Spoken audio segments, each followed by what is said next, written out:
But the wine industry knows how to sell their products. You know, it's all amazingly positive. They have an entire vocabulary as well, you know, really kind of a silly vocabulary sometimes to describe the bouquet of the wine and whatnot. And we all know this, and we all buy wine. Wine sales are actually rising rapidly at the moment. So if we sold wine like we're selling bicycles at the moment, or urban cycling, it would look like this, you know. If we focused on the negatives, it would be a completely different story. Hey, have a couple glasses of wine and get dizzy and throw up, and, you know, embarrass yourself in public and have a hangover and lose a day of your life. Become an alcoholic, lose your job, you know, keep drinking it, and, you know, you're going to die penniless with liver disease. Drink wine. So this is probably not very effective marketing. So we need to be more positive.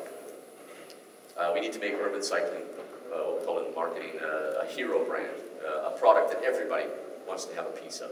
You know, like Apple, they can do that. You know, I got a new iPhone. Cool. Do you need it? No. But I just downloaded 15 apps. Do you need them? No, but it's an iPhone. You know, and this is where we need to take urban cycling back to where it used to be. Give it status again. Number 3 is what I call, please stop ignoring the bull in society's china shop. Now, in many languages, it's the elephant in the porcelain shop, but you know what I mean. We've developed an incredibly fascinating ability to completely and utterly ignore this massive bull in society's china shop. And instead, we run around bubble wrapping our pedestrians and our cyclists, saying, watch out, you know, there's a bull in here. For God's sake, what are you doing here? You know, you're mad. I think it's, you know, now more than ever, we should turn around and face the problem of the bull, the automobile, and we have to do something to tame the destructive capabilities of the automobile in our cities. And there's many ways of doing this. There's a whole catalog of ideas, and we're seeing it in a lot of places, but again, we're not doing enough. If we look at the way that the car industry market their products, everything they learned from marketing, about marketing their products, they learned it from the bicycle industry, which came before them. And they have spent over a century now perfecting the art of marketing their products, that, man, they're good. They also have a lot of money behind them, which helps if you want to advertise. But really, you know, think about any car commercial that you've seen recently, or in your entire life, basically. All positive imagery, all wonderful, which is great, you know. They never say a negative word in their advertising about their products, despite the overwhelming facts. Now, these are just some of them. You never hear them say in an advertisement for some car company that the pollution levels are actually, in many studies, shown to be higher inside of cars. The microparticles are higher than if you're riding a bike next to it.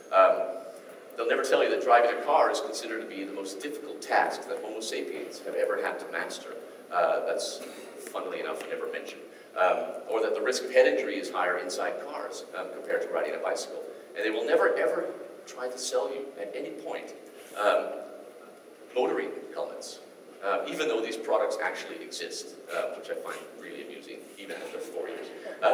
The Swedes played with the idea of motoring helmets in the 1960s. But it was first in the late 1980s that mainstream motoring helmets were marketed in Australia. Those are the ones at the top. Cool, light and comfortable. I mean, they had all their marketing right there. And then in 2001, the University of Adelaide in Australia developed this motorist headband at the bottom.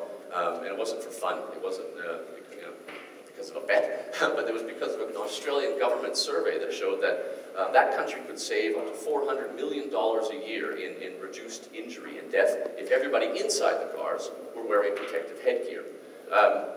And that's why they went to work developing the headband.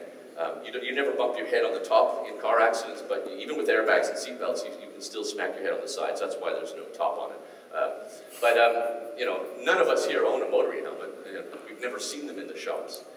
We don't get a free one when we buy a car. And the car industry, they're so good that they know that this would be a catastrophe for car sales if they started telling people how dangerous it actually is to drive a car. Or if word got out, my God, that 1.2 million people a year are killed in car accidents all around the world. This is bad marketing, and they know that. That's how clever they are, and we need to learn from that in the bicycle industry. We also need to learn about applying more logic to the situation. This is a funny idea I had a few years ago, but you know, this is very logical. Imagine that if there's, you know, European legislation saying that on 30% of the surface area of each side of the car, there has to be a health warning, just like on a packet of cigarettes. The great thing is that every single health warning on cigarettes, seriously, actually applies to car traffic. We don't have to write new text. We can save some money on advertising there. But imagine if we all woke up in all of our cities, seriously, like try to imagine that in all of our cities one Monday morning this legislation was in effect. There's health warnings surrounding us on all of the cars. Imagine a big truck. Imagine how big that health warning would be. That would be an amazing, that would have an amazing effect on changing behavior in our cities, and it's actually true, so that's even better. People would go to the garage and look at the bike and the car and say, I'm taking the bike, I'm not risking my life in that thing. And this would really have a transformative effect on our cities. So if anybody's in on this idea, let me know. So basically, let's fix what's broken and not what is already working. And let's restrict what kills and not what saves lives, because it's very, very well documented now after 20 years how the health benefits of urban cycling, just riding 10 kilometers an hour to work, 5 kilometers to work. It has amazing benefits for the public health. Number 4 is what I call the re-democratization of the bicycle. Like I said, 40 years of marketing the bicycle as sport or recreation has really created this sort of cycling subculture around it. And that's, they've been taking good care of the bicycle for 40 years, but now the bicycle is back, and we need to give it back to the common people in our cities, because that's what it was invented for in the first place. We need to rebrand urban cycling as a normal thing to do, as something for regular people, vacuum cleaner culture again. We need to sort of not separate, not take it away from the subculture, but sort of separate the marketing from the subcultures and look at the vast potential of the modern urban mobile men and women in our cities. We need to rehumanize urban cycling, and we need to do this really for the common good and for the very noble and important goal of recreating livable cities. These are four goals that I have, but it's not some crazy theory that I developed. There are cities out there who are applying these 4 goals and are very successful with them. For example, Paris. Nobody rode a bicycle in Paris 5 years ago. Seriously, it was a hell to drive in Paris. They didn't even have any subcultures really to speak of. And all of a sudden, with their bike share program, Velib, the bicycle exploded back on the scene in Paris as it used to be. And interestingly, they have infrastructure in place and they're building more and more. But really interesting that 2 million private bicycles have been sold since Velib opened or started in Paris. That's a lot of bicycles to sell. And most of them are the ones that I was mentioning before, sort of practical city bikes for regular citizens. Dublin, they started a bike share program last year. They expected maybe, if they were lucky, 2,500 subscribers. But they passed over 30,000 subscribers within the year. And they have 30-kilometer-an-hour zones. They have banned heavy trucks from their city center, and they're building a lot of infrastructure, and they really are an inspiration. Dublin was one of the great cycling cities of Europe after Copenhagen and Amsterdam back in the day, and they're working hard to get back there. Barcelona, again, no bicycles in Barcelona 3 years ago. They completely disappeared from their urban landscape. And within the course of 3.5 years, they're pushing 5% modal share for bikes. Again, slow speed limits, infrastructure, and whatnot. So really, these cities are inspirations to other cities around the world. I've always found that the bicycle to be the most human form of transport. If you look at this girl in Copenhagen and you take away her bicycle, she just looks like she's running for the bus. Very little changes. She's not some kind of urban warrior or anything like that. You take away all the bicycles on the shot on the left, even the parked ones, and it just looks like 2 people walking down the street together.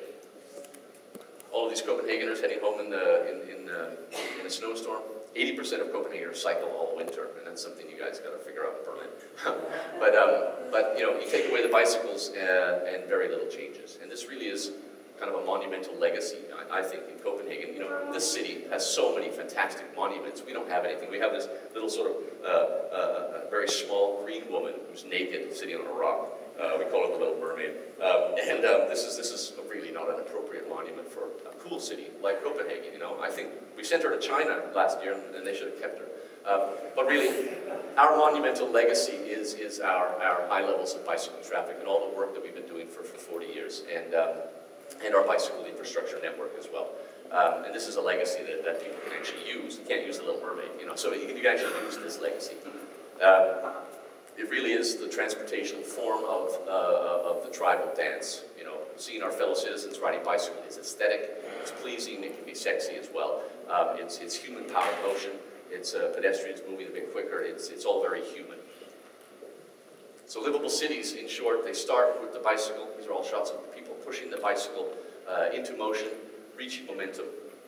And of course, at some point, you're going to get off the bicycle. So livable cities end with the bicycle. It's the alpha and omega in our urban toolbox, really, the most effective tool, you know, at our disposal. I've always liked, this has always been my favorite quote about cycling. That's my son, by the way. The steel horse fills a gap in modern life. It is an answer not only to its needs, but also to its aspirations. It's quite certainly here to stay. That's from 1869. You know, and how appropriate is that today? Really, we can see now, more than ever, history is repeating itself. And the bicycle is back. And we have to ask ourselves, do we embrace the bicycle? Do we learn from all the experience of 125 years towards building our more livable cities? And that's the big question, and I'm going to put it right there. Thank you very much.